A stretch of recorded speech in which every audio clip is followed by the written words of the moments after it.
Bueno, gracias. ¿Me escuchan ahí? ¿Estamos bien? Te escuchamos perfecto. Perfecto. Bueno, ¿cómo gestionar en la nueva era el corazón como nuevo cerebro? Lo que compartí un poco en las redes es hoy vamos a ver a dos autores que me encantan, así que primero y antes que nada, gracias por estar ahí, gracias por venir a compartir esta pasión que yo tengo por estos dos autores. Cuando empezaba a pensar en este encuentro, decía, cada vez que a mí me hablan de cambio y me hablan de transformación y leo el diario y, y uno va en el día a día, este COVID que estamos viviendo todos juntos, sinceramente el primer estado emocional es un estado emocional de estas características, ¿no? Es revuelto, parece ser que todos tenemos una voz, que no sabemos para dónde vamos a ir, hacia adelante, hacia atrás, cuarta revolución industrial, la tecnología va a hacer desaparecer a lo humano. A mí sinceramente me genera como una cuestión de angustia y trato de encontrar esa escalerita que está ahí, digo, ¿por dónde podría encontrarla, no? Pero gracias a muchos autores hay como distintas piedras que yo puedo ir encontrando para caminar, como estas piedras que están por acá, y para mí son como dos conceptos que voy a empezar compartiendo con ustedes, ¿no? Y uno es en ese cambio de paradigma global que estamos viviendo, me gusta refugiarme en el concepto de ya no ser necesariamente los mejores en el mundo, sino cada uno de nosotros ir convirtiéndonos en los mejores para el mundo. Ese es como un cambio que está viendo, que a mí me inspira y que eso no implica, y lo trabajo mucho, sobre todo cuando trabajo con juventud, que no implica nivelar hacia abajo, muy por el contrario, es superarnos cada vez más para encontrarnos todavía con mejores y a partir de ahí realmente ser oportunidad para el mundo, ¿no? Y otro concepto que me viene como proceso de cambio social es cuando hablamos de cuánto rinde una organización versus a cuánto impacta una organización. Todo este movimiento que se está dando de cómo estamos yendo hacia el triple impacto y cómo estamos yendo hacia la economía del bien común.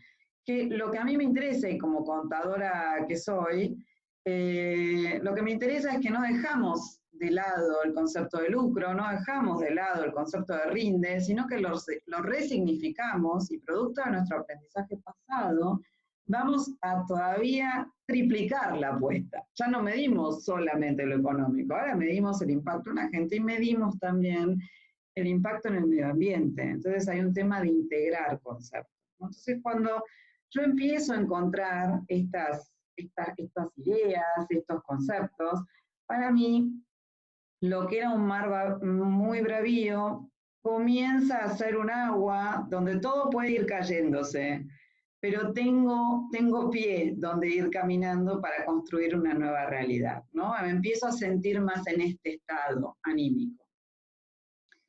¿Y cómo hago para entrar en ese estado anímico de suspenso, de pasión? He sido desde muy chica una suerte de Mafalda, una ávida lectora, y tengo como serán 7 autores de cabecera, ¿no?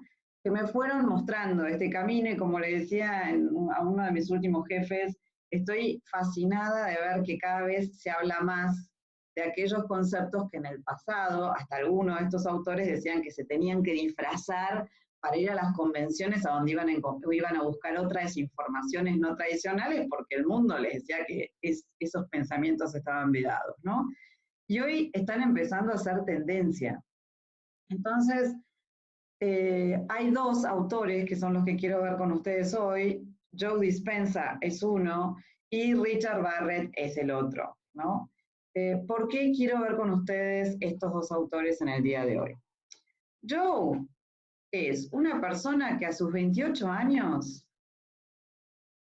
tiene un accidente y en ese accidente se rompe 6 vértebras. Lo embiste un auto a 90 kilómetros por hora, él tenía 28 años y termina obviamente postrado y cuando tiene que decidir si va a operarse o no, sabiendo que eso implicaría dolores de por vida, seguir ese camino, él decide que no lo va a hacer. Dice, debe ser la inconsciencia de mis 28 años, él decide que no lo va a hacer y reconstituye su columna Meditando. Al lograr semejante éxito a una edad tan temprana, él decide, y durante su proceso toma la decisión de que se va a dedicar su vida, él va a dedicar su vida a investigar la relación entre la mente y la materia. Ese fue su campo de investigación hasta el día de hoy. Entonces hoy es un experto en neurociencias, epigenética, física cuántica, y declara al día de hoy que, esperen porque acá los botones, el lenguaje de la religión actual es la ciencia, ¿no?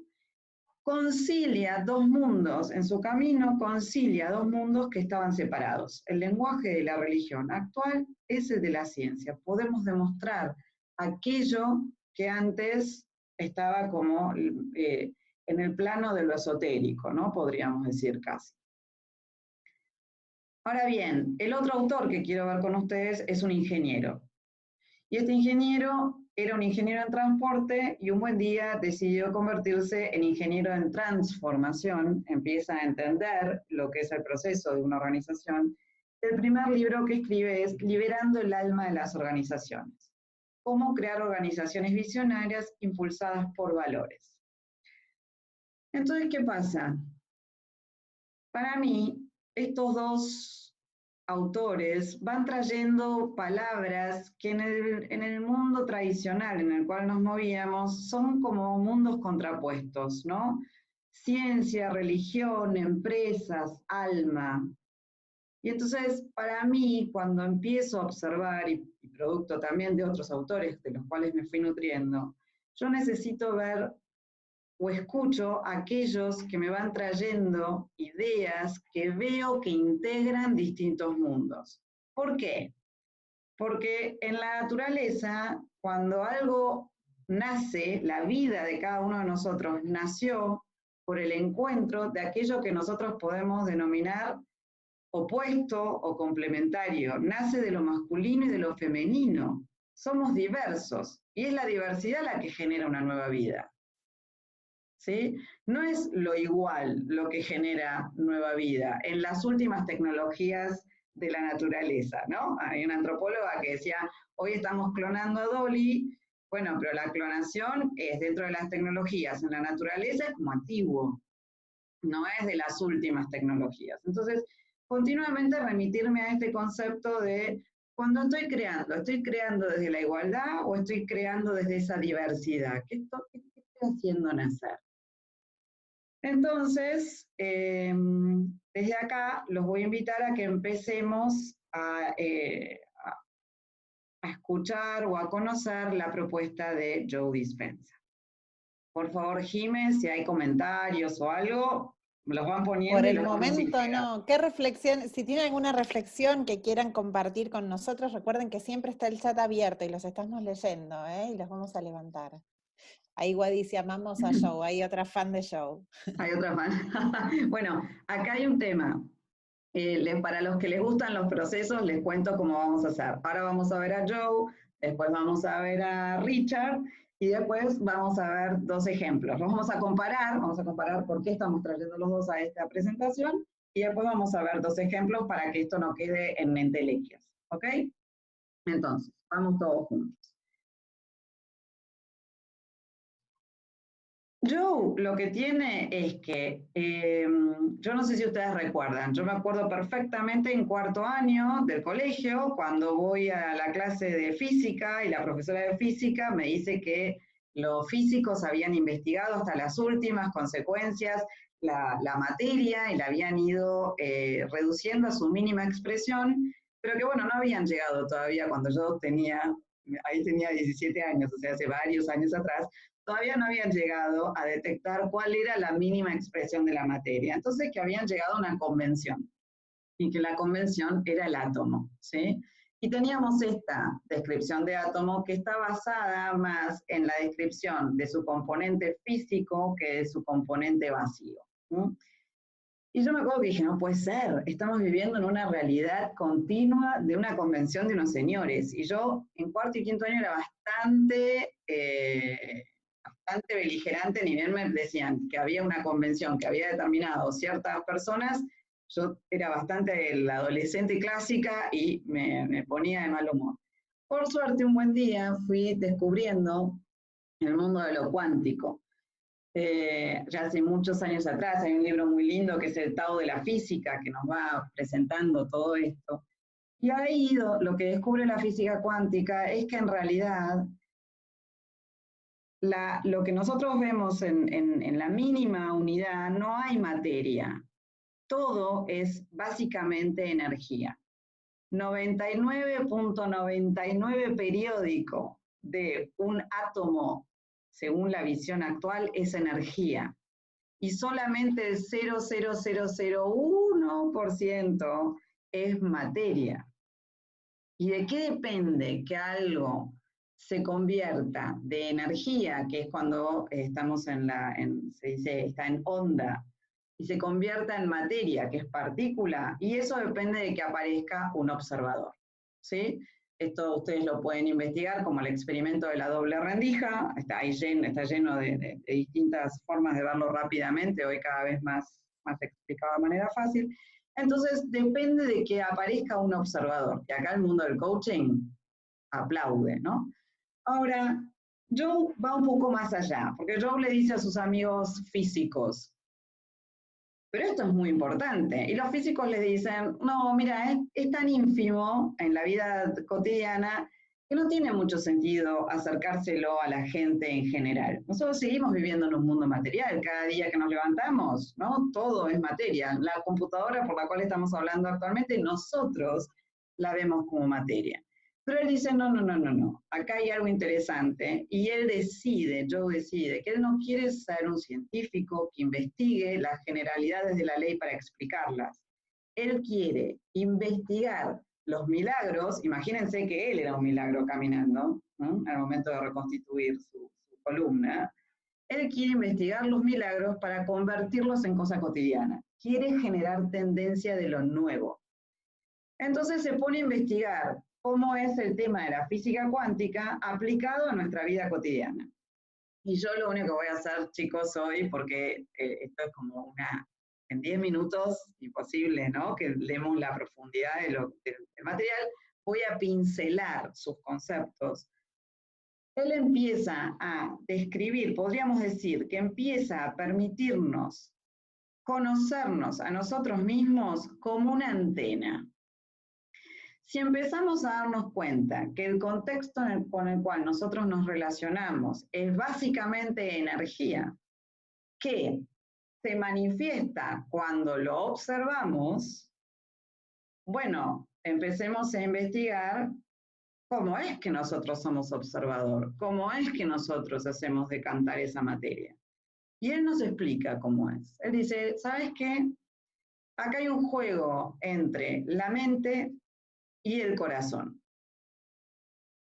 La mente lo que hace es emitir una señal eléctrica a ese campo de energía, que es un campo de infinitas posibilidades hasta que el observador decide cuál toma de esas infinitas posibilidades. Entonces, nosotros con nuestros pensamientos y nuestras intenciones emitimos la señal de la idea. Este es el mundo de las ideas. Ahora, ¿qué sucede? Cuando esa imagen coincide con la pulsación del corazón, el corazón lo que hace es emitir una señal magnética. Es aquello que hace decantar, lo que en física cuántica sería decantar la frecuencia de onda. Lo que era energía se convierte en materia. La señal magnética es un elemento catalizador que hace que algo finalmente se manifieste, ¿sí? Entonces acá, cuando vivimos en el mundo de ponerle onda, pensar en positivo, conectate, o aquellos que vieron la película El Secreto, ¿no? Que tanto se dice, bueno, lo pedís y lo materializás. Joe dice, atento, y por eso me gusta Joe.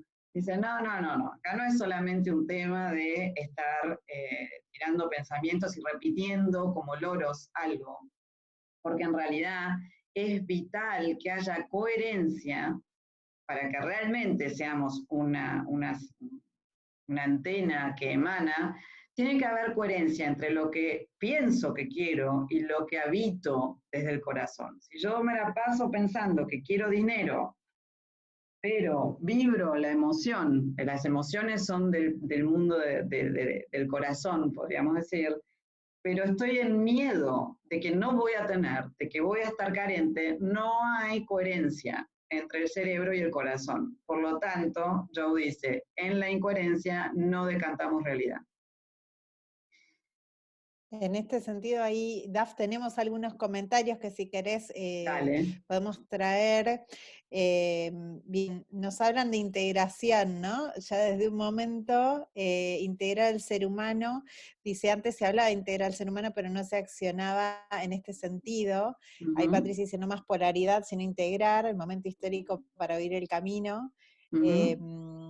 Esto de trascender cualquier lenguaje teológico, reformular el lenguaje científico, de modo de incluir el término de las nuevas disciplinas, física cuántica, neurociencias. Acá hay alguno que sabe que está opinando, que incorpore lo que antes en sus lenguajes expresaban y enseñaban las diferentes tradiciones espirituales. Bueno, ahí Ser mi pregunta, ¿cuál es la manifestación? La manifestación es aquello que vos quieras que o sea, en realidad podrías pasarlo desde algo tan superfluo como, podríamos decir superfluo, por ejemplo, si alguien está necesitando manifestar su casa, hay todo un camino que él después explica, yo no me metería al 100% en esta presentación porque nos llevaría bastante tiempo, pero él dice, el mundo de lo newtoniano sigue operando, ¿no? El mundo de lo newtoniano es lineal, en el mundo de lo newtoniano tenés que esforzarte por conseguir las cosas, es algo que va a través de los sentidos, pero en el mundo de lo cuántico, aquello que vos decías, es subatómico y no se rige por los sentidos, es algo que pasa adentro. Entonces, cuando vos querés manifestar tu casa, cuando vos querés manifestar no sé, cosas sencillas también, ¿no? La salud es lo primero, por ejemplo, que es lo más cercano al cuerpo. Una casa ya está por fuera de nuestro cuerpo. Lo primero lo tenés que estar vibrando internamente, porque después, por otras formas que no son las lineales, se manifiesta y aparece por esto que todavía es un misterio para los físicos, cómo es cuál es la lógica que opera para que eso emerja, ¿sí?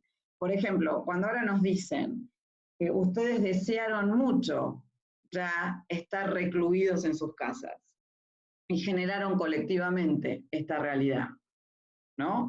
Y yo hablo con muchos amigos míos de recursos humanos que dicen, yo ya no quería estar en la oficina. El rechazo a estar en determinados espacios era fuerte, ¿sí? Bueno, ¿qué habremos vibrado todos juntos, diríamos, desde este paradigma, para que esta realidad se manifestara? ¿Somos víctimas o somos co-creadores de esta realidad? Y ahí podríamos indagar muchísimo, pero bueno, no sé si es el espacio. Selmira, yo ahí te sigo en lo que vos me digas. Ahí siguen, bueno, Roxy trae que los problemas se resuelven hacia arriba, no más horizontalidad. Ahí Silvina dice, sería como el deseo desde el corazón. Y Roxy contesta que antes se pedía hacia afuera y se ponía el poder a lo externo y no a lo interno, ¿no? Que, bueno, otra que viene estudiando física cuántica, se nota. Bueno, acá tenemos el club de los que estamos indagando en estas técnicas todos juntos, así que está buenísimo porque se van volviendo cada vez más ricos estas conversaciones en la medida que lo vamos leyendo a él y nos va como explicando. Yo iría un paso más, si te parece, porque es muy interesante el proceso como él lo va mostrando. Y es que él dice, bueno, muy bien, pero ¿cómo me vuelvo creador, no? ¿Cómo hago para llegar al corazón? Entonces él dice, cuidado, cada pensamiento que tenemos impacta en nuestro cuerpo. Y acá voy a empezar como a caminar el camino de lo que realmente quiero como concepto que se lleven del encuentro de hoy. Cuando nosotros estamos pensando, en general hasta ahora estábamos en supervivencia. La humanidad ha vivido en supervivencia. Tenía que salir a conseguir la cantidad de alimento que tenía que tener, ha tenido que salir a conseguir la forma de guarecerse, perdón, me sale como esa palabra, pero preservarse del entorno. Y si hoy vamos al mundo de las organizaciones, subsistir, estar, ¿no?, en las organizaciones, estar consiguiendo nuestro sustento, trabajando, todo ese mar que mostrábamos en el inicio, cada vez que yo tengo un pensamiento de ese orden, culpa, miedo, los que nos dicen te estás haciendo mala sangre, estamos impactando en estos 3 niveles iniciales de nuestro cuerpo, ¿sí? El miedo a no tener, el miedo al tipo de vínculos que tenemos y al miedo de poder ser en el colectivo social, ¿sí? Nuestro estatus. Ahora, cuando nosotros estamos teniendo este tipo de pensamientos que son más de preservar nuestra subsistencia, estar en este espacio es un espacio que consume energía. Recuerden que somos antenas conectadas con un campo de energía. Estos pensamientos drenan, estos pensamientos nos agotan, al final del día estamos agotados. Pero Joe dice, atento, porque ustedes, todos nosotros, creamos desde el corazón en adelante. Si yo pongo pensamiento con esto acá abajo, genero más problemas. Si yo genero esto con un corazón y hacia arriba, puedo empezar a generar realidades nuevas. A mí me gusta Joe porque te empieza a mostrar si me quedo en el pasado o si me voy hacia adelante, ¿sí? Entonces, si nosotros podemos empezar a acallar todos esos pensamientos que no nos permiten crear realidad, si no leo el diario a la mañana, si no escucho todos esos problemas que no me están afectando inmediatamente en mi realidad, cada uno de nosotros nos podemos hacer responsables de lo que estamos emitiendo y manifestando, ¿sí? Entonces, yo me quedaría con este concepto hoy para poder relacionarlo con Richard y ver hacia dónde la idea de hoy es dejar cuestiones abiertas a indagar, ¿no? Obviamente, como decía una antropóloga a la que amo, estamos esponjando la mente, no son respuestas cerradas, ¿sí? Ellos sí, si nos adentramos en ellos sí tienen respuestas. No lo vamos a hacer en estos 90 minutos de conversación, ¿sí? Entonces, acá sí, hasta acá con la medicina y el vernos como antenas. ¿Cómo estamos? Porque ahora nos vamos a la ingeniería. Ahí nos pregunta Selmi, ¿quién es la antropóloga? Patricia May, una antropóloga chilena, que es una mujer que ella tiene enanismo y producto de su enfermedad, se dedicó profundamente a la investigación de la relación, de nuevo, de la materia, el alma y la mente, cómo era ese camino, y es una mujer superlativa que hoy en día la podés ver en los medios chilenos hablando. Está casada con un señor que mide como 1,90 m, tiene hijos que no tienen su enfermedad. O sea, sobre todo, alguien me comentaba la vez pasada de este mundo de la psicología que decía, seguramente conocen a Paola del Bosco, muchos de ustedes. Paola, cuando hablábamos de ella, decía, wow, como mujer en una sociedad que tiene tanta restricción con lo que es lo femenino y estamos tan apegados a lo físico de lo femenino, ella llegar a estar hasta en los medios y comunicar desde su restricción física la cantidad de temas que habrá trascendido, ¿no? Así que sí, es una grande que también me fue introduciendo en todos estos temas. Ahí nos van trayendo algunas emociones, esto que sienten y cómo están. Los invitamos a seguir contribuyendo con esto que genera los aportes de Joe a través de DAF, ¿no? Nos hablan de asombro, apasionados escuchando, pasión de vuelta, ebullición interna. Gracias, DAF, apasionada con el tema. El seminario de glándula pineal trabaja concretamente este tema y estoy en sintonía, que estamos... Absolutamente, trabaja también mucho con glándula pineal. A mí personalmente lo que me encanta de Joe es la especificidad científica con la cual lleva adelante cada una de sus investigaciones y en sus talleres y en todo. O sea, hoy en día poder ir a un taller de Joe, tardás, en 20 minutos se venden alrededor de 2.000 entradas en el mundo, pero por lo serio, en el último taller, mi última amiga del grupo, de repente me dicen, sí, porque ella en realidad estaba entre los 100 posibles astronautas que iban a entrar en la NASA, ¿no? Entonces, me acuerdo que le digo, bueno, a mí Joe me puede mentir con la ciencia, pero a la de la NASA no, ¿no?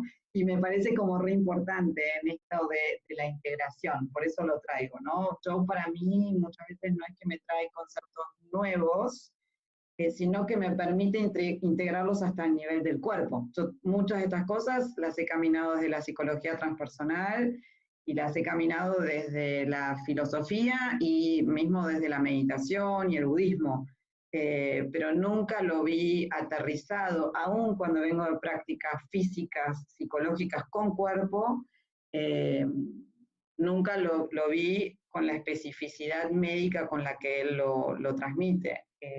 De hecho, me gusta, lo tengo aquí que acá, ¿no? En pantalla, cuando ellos hacen sus investigaciones con los electroencefalogramas y él dice, yo pongo un grupo de médicos y cuando la gente entra en un estado de éxtasis meditativo, según el estado de conciencia en el que estén esos médicos, han llegado a decir que están teniendo un ataque, ¿no? cerebral y si no pueden llegar a ver el costado místico de la experiencia, ¿no? Entonces, para mí, él integra muy bien todos esos conceptos. Creo que él agrega, por eso lo estoy trayendo como disruptivo, ¿no? Increíble. Bueno, por ahora no tenemos más comentarios en el chat. Muy bien, seguimos. Entonces está bueno esto de reconocernos antena, ¿no? Está buenísimo si se empiezan volvemos a la vida, ¿no? Salimos de ese mar que teníamos. Entonces ahora vamos al ingeniero, y el ingeniero está buenísimo porque el ingeniero intuía también estas cosas, evidentemente tiene un camino recorrido en este sentido. Yo no lo tengo tan estudiado su camino personal como para ver qué fue lo que lo fue llevando a hacer este mapa que vamos a ver ahora, que para mí es previo a encontrarlo a Joe.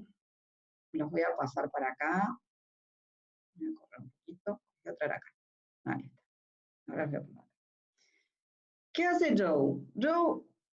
¿Qué hace Richard Barrett? Richard trabaja con niveles de conciencia y empieza, lo primero que para mí es como súper interesante y disruptivo de su propuesta, es que dice, las organizaciones, los grupos, los colectivos son personas también. Tienen un estilo propio, ¿sí? Son personas jurídicas, que después si lo ven, Harari dice lo mismo, son ficciones y tienen historias y tienen personalidad. Y por eso ahí vienen todos los temas de cultura organizacional. Ahora, ninguna organización va más allá que el nivel de conciencia del grupo que lo está habitando. Y ambos se van como iterando mutuamente y siendo de beneficio mutuo. Se necesitan mutuamente para operar. Entonces acá, cuando vemos un lado y el otro, ¿no? Perdón, Daf, tengo que interrumpirte porque no estamos viendo negro y solamente los títulos en gris, entonces. A ver, están viendo negro y los títulos en gris. No están Y viendo un la recuerdo verde, pero no voy a vemos hacer dibujos. No ven que tengo. ¿Me podés pasar por chat la imagen? Por el chat de WhatsApp para ver qué están viendo. Voy a. ¿Cómo no? Hago stop share por las dudas y volvemos a entrar, si te parece. Share screen. Vamos a nuevo. Ahí, ¿cómo lo ven? El título, el título, la parte de arriba, ¿viste? Ahí. Ahí sí. Sí, y los Ahí, dos cuadrados verdes. Sí, verde. Sí, ahí te mandé sí. una foto, Perfecto. Entonces estamos bien. Espérame que voy a mirar la foto por las dudas. Hola, Mario. Sí, estamos bien. Entonces, si vemos las motivaciones personales y las motivaciones de los grupos, a mí lo que me gusta de su modelo es que les dejan explicitado a yo trabajo mucho en tercer sector, lo trabajo mucho con los jóvenes, ¿no? Cuando se separan de la organización. Esto beneficia a la organización. Sí, bárbaro, es bueno para la organización, pero lo bueno para la organización, en tanto esté bien alineada, también te beneficia a vos. ¿Cómo podemos entendernos como agentes de mutuo beneficio? Y ese es un aporte que hace, uno de los tantos aportes que hace Barrett, que me encanta. El otro aporte que va haciendo es que él, la segmentación de su trabajo, la hace en 7 niveles de lo que él llama 7 niveles de conciencia. Acá vamos a ver, están divididos en 2 grandes grupos. El primer grupo tiene que ver con las bases. Las bases. Acá, en el nivel 1, estaríamos hablando de las necesidades básicas de cualquier persona o cualquier organización. Cualquiera de nosotros necesita casa, comida para existir, para que nuestro cuerpo exista. Una organización necesita tener un producto, un lugar, que puede ser real o virtual, ¿no? Después, a partir de ahí, vienen los vínculos. En nuestro caso, serían los primeros vínculos que determinan nuestros padres, nuestra familia, el colegio que nos eligen. La empresa, sus primeros vínculos son los primeros clientes, los primeros proveedores. Después vienen lo que son ya las elecciones o el estatus o los procesos, que es cuando nosotros, por ejemplo, ya más allá de nuestra familia, empezamos a elegir quién queremos ser en la sociedad. Ahí empiezan nuestros espacios de libertad. Y las organizaciones empiezan a ser maduras y empiezan a tener más procesos. Acá lo que estamos haciendo como entidades individuales o colectivas es existir. Existir y relacionarnos con el entorno y recibir los incentivos del entorno para ver si estamos interactuando correctamente para nuestra subsistencia. Si logramos subsistir, qué sé yo, me venís, Pancho, mucho a la mente, ¿no? Como diciendo, vos empezaste con un y la cantidad de años, ¿no? La cantidad de veces que habrán tenido que ir iterando sobre estas cosas. Hasta que llega un momento que la organización o nosotros mismos podemos pensar en evolucionar. En general esto pasa alrededor de los 40 años, por ejemplo, cuando empezamos a ver, bueno, si yo ya me pude relacionar con el entorno me moldeó en alguna manera, como ya sí operar en ese espacio, puedo empezar a ver cómo yo impactar en el entorno, cómo yo puedo empezar a hacer una huella diferente, ¿sí? Y ahí comienza todos los temas de cuál es el propósito de mi vida. Yo puedo, desde el punto de vista individual, a mis 30 o 40, o cuando ya todo se nos empieza a caer, puedo seguir poniendo Botox, vamos a poner ese ejemplo, ¿no?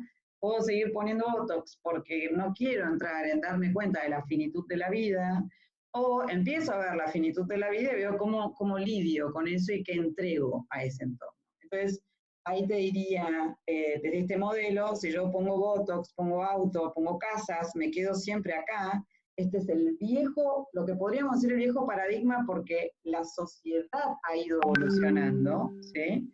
El viejo paradigma de ser el mejor en el mundo, que no está mal, se integra siempre. Yo aprendí a comer. Bueno, ahora pongámosle que me convertí en vegano, sigo comiendo, pero con distintas interpretaciones, ¿sí? Somos organizaciones, los que le dije al principio, éramos muy buenos, somos muy buenos midiendo. Bueno, ¿tenemos que medir solamente una variable o podemos medir más variables? Entonces, lo bueno de Barrett es que todos estos niveles son importantes. No hay uno más importante que el otro, no abandono ninguno. Y en las bases él lo llama como el paradigma anterior necesario de ser conquistado, que es ser mejor en el mundo, es cuánto rinde mi empresa, pero luego comienza el nuevo paradigma, que tiene que ver con, bueno, cuánto impacta mi empresa. Cuando voy al movimiento de cuánto impacta mi empresa, yo tengo que volver a transitar todo esto.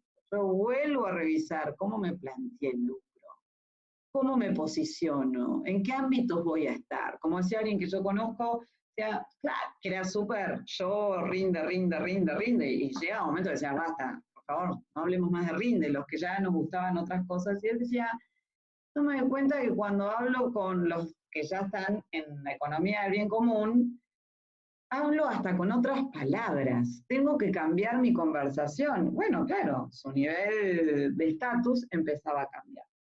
Entonces, vamos a mirar cuando él, cómo hace con este gráfico de 7 niveles de conciencia. Si nosotros estos son casos reales, nosotros le podemos preguntar a un grupo cómo está viviendo, cuáles son los valores que ve que se habitan en esa organización o en ese grupo en el día a día, y podríamos tener este gráfico. Este es un grupo en el que se valora la culpa, hay foco en el corto plazo, hay competencia interna, se esquivan los problemas, hay aversión al riesgo, hay satisfacción del cliente, acaparan información y hay lucro. Pero me puedo ir a otra organización, hacer la misma encuesta, y la encuesta sale con este gráfico, ¿no? Acá es gente que satisface al cliente, igual que en el primero, el nivel de satisfacción del cliente se repite en ambos, pero acá lo hacen haciendo la diferencia, nivel 6, son íntegros, trabajan en equipo, hay humor, calidad, ética, estabilidad financiera. Cuando yo muestro estos dibujos en general y les pregunto al público qué ven, qué organizaciones ven, cómo pondrían un ejemplo, muchas veces me dicen, bueno, esta es una organización vieja y esta es una organización moderna. ¿Sí? Acá, esto que ven, los blanquitos, que dice acá limitante, Barrett dice, atención, esto no está ni bien ni mal, esto es posiblemente limitante, es un comportamiento, la culpa no está ni bien ni mal, es la dosis en la que la usamos. El foco en el corto plazo, depende de las circunstancias. Entonces, Richard Barrett no baja una línea de un deber ser organizacional. Barrett lo que hace es acercarte tu propia capacidad de análisis respecto de tu propio contexto para vos poder definir cómo vas a querer ir manifestando la realidad que quieras manifestar. Te considera lo suficientemente maduro como para no decirte este es el modelo. Te dice analízate, mírate y a partir de ahí caminemos el camino, ¿sí? Entonces, hasta acá Barrett. ¿Alguna pregunta específica de Barrett que quieran? Porque voy a empezar a hilvanar la relación entre Barrett con Dispenza. Hay reflexiones que se fueron dando mientras, dice, mi astróloga dice que hay gente que muere a los 30 y vive hasta los 90. Impecable. Exacto el ejemplo del veganismo. Y ahí nos traen paradigma viejo, sobrevivir, y nuevo paradigma, vivir. Sí, es muy interesante que el otro día estábamos hablando tengo una amiga que vive en España y tengo otra amiga que vive acá en Buenos Aires. Estábamos las tres hablando y de repente ellas dos se ponen a hablar cómo hacen, y está Guada, acá a Guada le va a encantar este ejemplo. Una le estaba explicando a la otra cómo hacer yogur, ¿no? En casa. Y de repente las empiezo a ver, las miro a las dos y digo, yo no lo puedo creer, las dos están hablando lo mismo, pero las motivaciones de cada una para hacer lo mismo eran totalmente diferentes.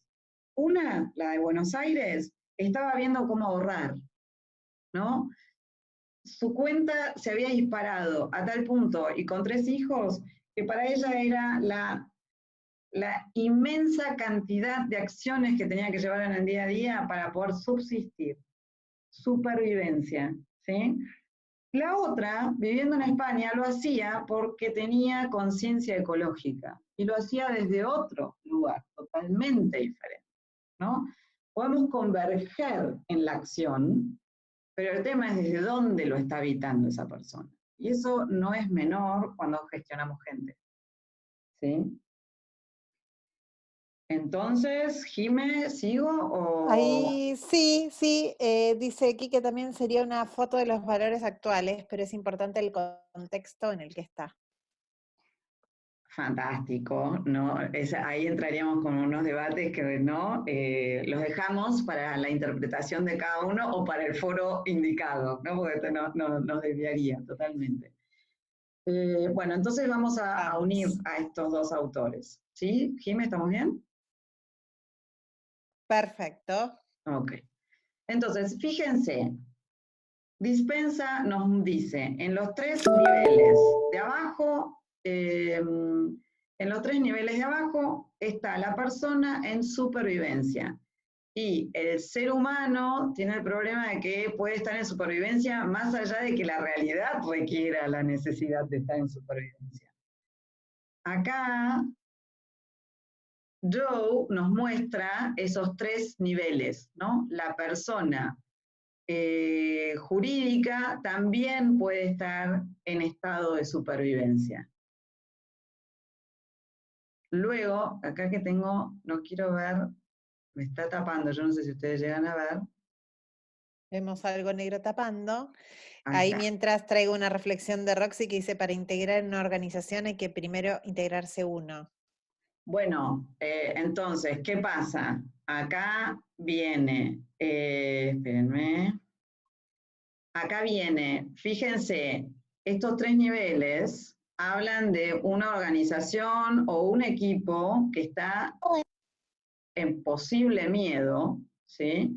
Mientras que podemos permitir que se vaya desplegando, es uno, Barrett dice, los miedos del líder, si el líder no trasciende sus 3 miedos básicos, que son miedo a no tener, miedo a no ser querido y miedo a no ser suficiente, los miedos los va a transmitir a la organización. Y ahí podemos ver si son comportamientos que le permitan a la organización un despliegue sustentable de largo plazo, o si vas a tener atascada a la organización siempre en un estado de emergencia, a veces no necesariamente real, ¿sí? Entonces, acá mi pregunta de cierre sería, de cierre antes de pasar a los ejemplos, tenemos 2 ejemplos que quiero dar con ustedes.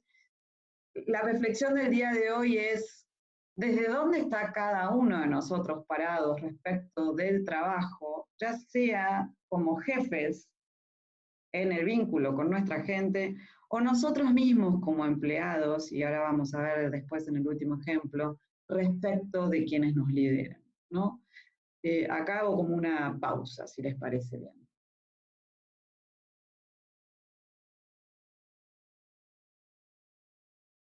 ¿Están ahí? Están acá.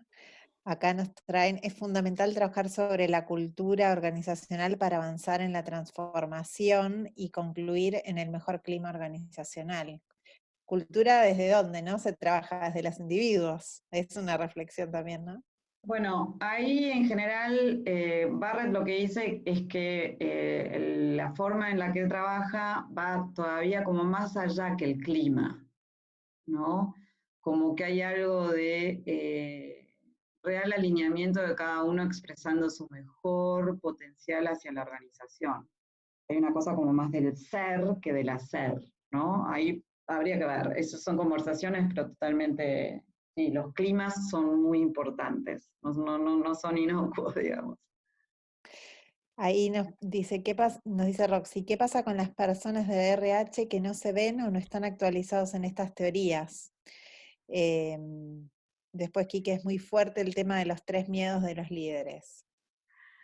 Bueno, a ver, acá me parece que más allá de RH, hoy nosotros estamos trabajando y después de tantos años, ¿no? La tenemos de Silvina Arnosis por ahí, después de tantos años de trabajar temas de este tipo, cómo hemos ido encontrando la capacidad de escucha de parte de los líderes, porque por más que recursos humanos atraiga y tenga la sensibilidad, ¿qué pasa con los líderes? Y creo que ahí Barrett está trayendo un método, y si encima lo traemos con Joe, ¿no? Desde la medicina, hoy por hoy ya la realidad los está poniendo más reflexivos, ¿no? Yo me estoy encontrando con que este es el momento de poder hablar de estas cosas y que hay gente que antes como que lo miraba de costado. He tenido muchos jefes ingenieros, he tenido mucha gente de las finanzas, vengo del mundo financiero, y creo que todos estos elementos estarían dando respuesta a todos los escepticismos que yo fui escuchando en el pasado. Por eso lo estoy trabajando tan contenta. Ahí nos piden si podemos repetir los miedos de los líderes, y por otro lado dicen es como ir sembrando de a poco desde distintos lugares. Sí, Los tres miedos. Los tres miedos responden al nivel 1. El nivel 1, el miedo que habita, es el miedo a no tener. El miedo 2 es el miedo a no ser querido. Y el nivel 3 es el miedo a no ser suficiente. Por eso muchas veces hay tanto escrito sobre las inseguridades de los grandes líderes, ¿no? ¿Desde dónde empiezo a tener cientos de casas? ¿Cuál es la necesidad? ¿No? ¿Qué estoy satisfaciendo ahí si en realidad me estoy yendo? Yo he trabajado con gente muy, muy, muy senior, que cuando ven a aquellos que realmente que trascendieron sus miedos, ellos los miran con una forma como diciendo, es un gran trabajo el que hay que hacer, y ese es un poco el ejemplo que vamos a ver al final de la presentación de hoy. Muy bien. No siempre son los líderes los que comprenden, hay personas que sí entienden y se suman a empezar a modificar. Para seguir pensando como una situación que ataca la supervivencia, nos invita a trascender. Trascender desde nosotros a otros, está bueno. Sí, y nosotros para con nuestros jefes, ¿no? Es un poco lo que ponía acá, como diciendo, ¿desde dónde lo miro? ¿Qué estoy catalizando? Y a veces esa persona está angustiada y necesita ayuda, ¿no? Y yo me estoy comportando de forma tal que estoy lejos de ese individuo. Totalmente. Por ahora no tenemos más comentarios. Muy bien, entonces ahora lo que vamos a ver son dos ejemplos. Lo primero que vamos a ver es una sátira, porque vamos hacia el caso como más no deseable, podríamos decir. Es una sátira, es humor argentino. Por momentos me faltó poner el bip en algunas expresiones que son así como un poco fuertes para mi gusto. Y después vamos a ver un caso real de vía posible, ¿sí? Así que vamos, espero que lo disfruten. Este video tal vez algunos ya lo vieron. A ver, estos soretes, si están trabajando, se piensan que son vacaciones. Encima que los tengo en blanco. Jorge, hola, jefe. Hola. ¿Estás haciendo home office? ¿Cómo van las ventas? Pero no hubo venta, jefe. Los locales, el resumen de los locales. ¿Cuál vendió más? Pero están cerrados los locales, jefe. Bueno, mandame los informes igual. No es vacaciones. Estás en horario laboral. Ponete una camisa. Hola, Graciela, ¿estás ahí? ¿Estás trabajando? Sí, jefe, sí. Pero soy la recepcionista de la oficina, jefe. Bueno, esto es trabajo desde casa. Recibí a alguien, saludá a alguien. Pero yo vivo sola, jefe. Bueno, me importa, sé como que recibís a alguien ahí. A ver, donde estés. Parate ahí atrás y recibí a la gente. Hola, bienvenido a la oficina. Bienvenido a la oficina, hola, ¿qué tal? Sí. Llega alguien que pregunta dónde es administración, explícale. En el segundo piso. Acompañalo al ascensor, acompañalo hasta el ascensor. Suba, señor, suba. Eso. Los pisos de administración, ¿eh? Perfecto. Rubén, ¿qué estás haciendo ahí? ¿Por qué no estás trabajando? Porque me dijeron que me quede en casa, que haga la cuarentona. ¿Y qué me importa? ¿Por qué no trabajás desde tu casa? No es vacaciones. Pero yo soy de limpieza, señor. Bueno, limpia ahí en tu casa, agarrá una escoba. Vamos, deja el mate. Vamos, barré, Rubén, barré para todos lados. Son 2.500 metros de oficina que hay que barrer. ¿Cuánto mide tu casa, Rubén? 23 metros. Bueno, 400 veces tenés que barrer toda tu casa. ¿Qué vas a saber sumar? Vos, dale, Rubén. No me quieran cagar, encima de que les doy obra social. Ya está, ya terminé. Bueno, anda a desinfectar la zona de impresoras. Vamos. Pero yo no tengo eso en casa. Le pasas una franela, algo, cualquier cosa. Eso, dale, muy bien, eso, franela. Me depositaron la mitad del sueldo, ¿sabe por qué? Bueno, es un 50% más de lo que te mereces, dale, franelia. A ver estos soretes si están... Ok. Fuerte. ¿Cómo? Fuerte, pero bueno, es humor, por eso nos lo permitimos. Pero ahora vamos a ir a un caso real, ¿sí? No sé si conocen el caso de Dan Price, algunos de mis amigos sí lo vinieron viendo. Dan Price es un joven de unos 30 años que un buen día, caminando por las montañas con una novia de aquel entonces, después lo dicen los videos, no lo dicen en las notas, su novia iba expresando que estaba como muy angustiada porque no podía llegar a fin de mes, aún teniendo casi 3 trabajos, ¿no? Y entonces él venía escuchándola, que ella no podía, que no llegaba, y su angustia, y él ya era un empresario como un Mark Zuckerberg, que generó una empresa millonaria, él ganaba $1 millón al año, él era exitoso, y la escuchaba, y se empieza a enojar con lo que ella ella le está contando.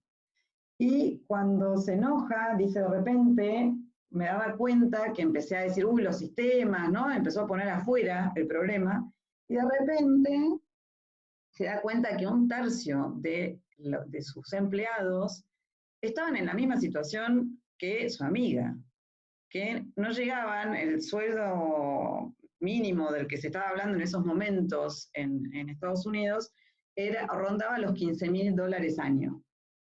Entonces él se daba cuenta que esta mujer que tenía 3 trabajos y no llegaba a fin de mes, claro, era parte de esa situación, y que él estaba cumpliendo con la reglamentación de lo que se pagaba, pero que él tenía que hacer algo. Entonces se va y dice, yo voy a hacer que mi organización sea diferente.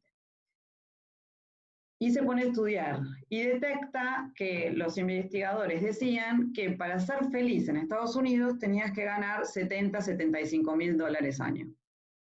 Entonces vuelve y decide que desde ese día, en su organización, el sueldo mínimo para todo el mundo iba a ser de $70.000. Que trabajasen, todos iban a ganar $70.000. Y que él podía hacerlo con un fuerte sacrificio.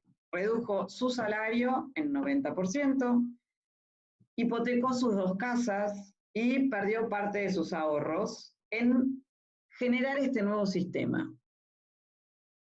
Entonces, claro, cuando él lo presenta dicen que hubo como escepticismo, ¿no? Al principio la gente no entendía, pero bueno, empezaron a operar y en los 4 años empezaron a ver como los beneficios de todo el grupo de gente trabajando con él, donde, por ejemplo, si antes él tenía un nacimiento al año dentro de su grupo, en 4 años que midieron después hubo 40 niños que habían nacido. El 70% de la gente reportó que había logrado, eso se los dejo después en la presentación, el 70% de los empleados había cancelado sus deudas, duplicaron sus aportes al fondo de pensión, 10% de ellos habían empezado por comprarse sus casas en los mejores barrios de la zona, cuando antes era solamente el 1%. Midieron específicamente la salud de los empleados, la salud, lo que antes era como angustia, esto que hablábamos desde lo de dispensa, el vivir en estado de supervivencia, que el estado de supervivencia consume energía, había obesidad, había gordura, había miedo. Cuando uno escucha las entrevistas de los empleados, es alucinante, como si uno lo va midiendo a través de los marcos teóricos que les acabo de presentar, es impecable el análisis.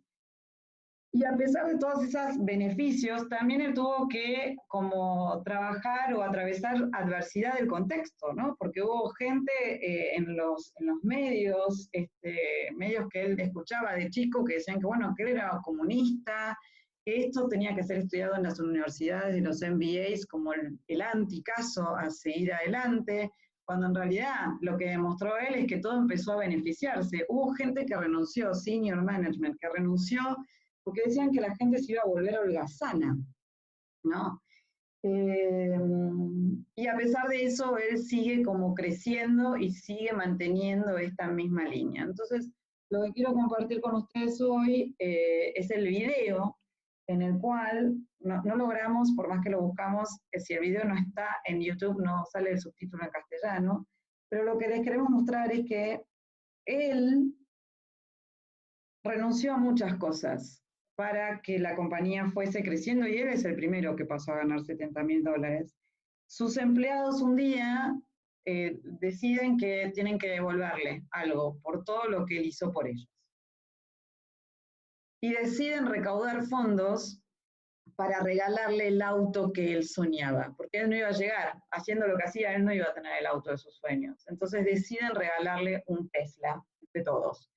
Les vamos a pasar el video, la intención es que se queden con las emociones, después les pasamos el link y pueden ir escuchando específicamente todo lo que sale subtitulado. What I wanted to announce today is effective immediately, we're going to put a scaled policy into place, and we're going to have a minimum $70,000 pay rate for everyone that works here. My name's Alyssa O'Neill. I work in support, and I've been here for 2 years and 4 months. You know, we're kind of just sitting there, me and one other person, and kind of think of these crazy ideas of ways we can kind of thank Dan, and found the one thing that he really talks about a lot and loves, and kind of the idea of the Tesla came up. It smells great. It's so good for here. It's hard to get out. It's so cool.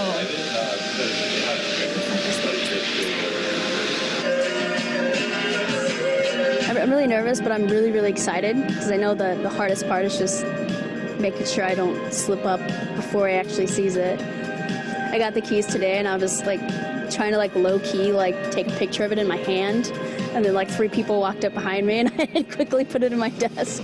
It's been hard.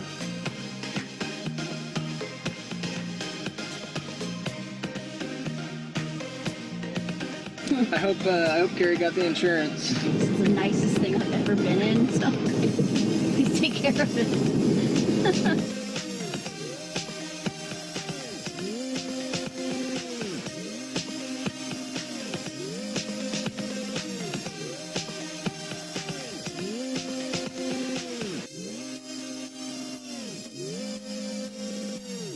He might not know how to take it.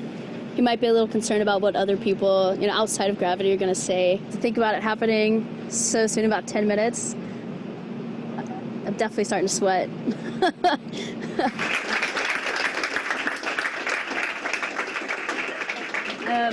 Actually, I'm going to hold on to this. Okay. Because we have one more gift for you. All right. It's outside, though. Okay. So if you want to come with me. Sure. We're going to go this way. You guys can go wait for you. Okay.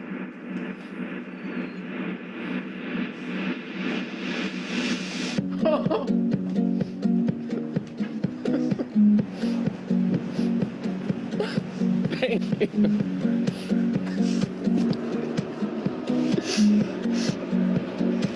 Oh my God! Are you kidding me? No. Thank you. Oh my gosh!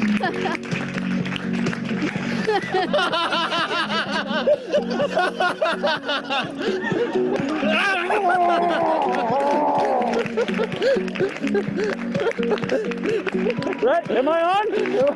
What? How did you guys do this?